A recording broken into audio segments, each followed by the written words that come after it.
Breaking news in the Bronx. This is Bronx Fan Central. Have you ever stopped to think about what the Yankees are missing to finally win number 28? It's not raw power. It's not another big name in the lineup. It's simple. Someone who puts the ball in play when things get tough. Someone who never lets the opposing pitcher breathe.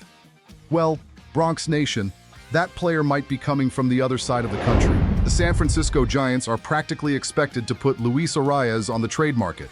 The three-time batting champion will become a free agent at the end of the season, and several teams are already monitoring the situation. The Yankees consistently appear on the list of potential destinations. Arraez is coming off a disappointing 2025 season, hitting .292. But in 2026, the story has completely changed. He is batting .326 with 3 home runs and 30 RBIs in 71 games. His defense has also improved significantly. I'll be honest, when I first saw Arraez connected to the Yankees, my initial reaction was to reject the idea. After all, we're the Bronx Bombers. But wait a second, I'm getting too old to ignore reality. The Yankees don't need another slugger. We already have plenty of guys who hit the ball a mile, but also strike out a ton. What this team needs is someone who simply puts the ball in play, a hitter who wins one plate appearance at a time. Arraez is exactly that. And the best part, he won't cost an arm and a leg.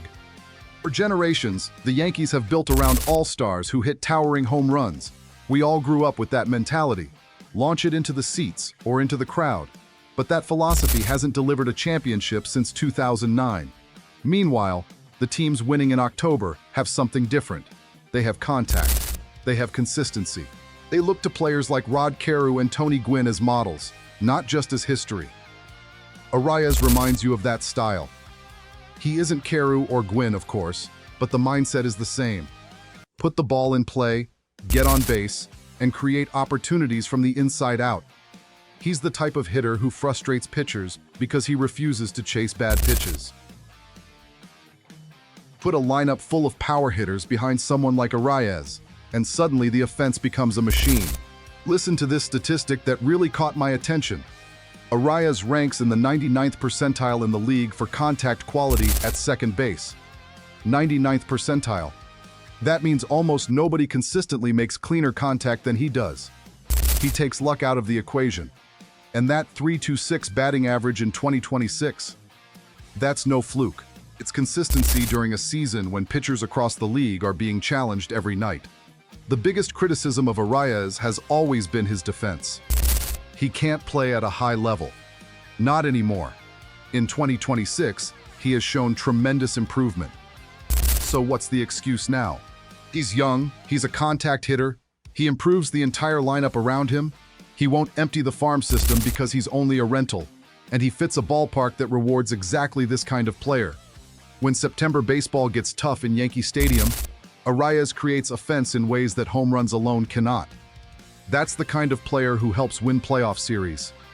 If the Giants really make Arraez available, the Yankees won't be alone. The Arizona Diamondbacks and the Tampa Bay Rays are also expected to show interest. The Yankees' advantage is that their infield is deeper than those teams, although they would still need to make room for Arraez. The trade price itself, however, shouldn't be outrageous. Remember, he's a rental for the remainder of the season. The Giants are looking for value that helps the next decade, not just the next month. If the Yankees can land Arraez without gutting the farm system or weakening the bullpen, they could head into October with a lineup that's practically complete. If they can't, or if the Giants demand too much, Bronx Nation may have to accept that this is the current offensive ceiling of the roster. So here's the question. Would you put Luis Arraez at second base for the Yankees before October? Would you trust him in a winner-take-all game when everything is on the line?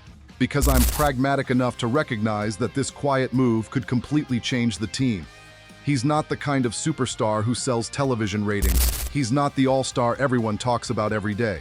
But he's exactly the kind of player who makes a difference when it matters most. October.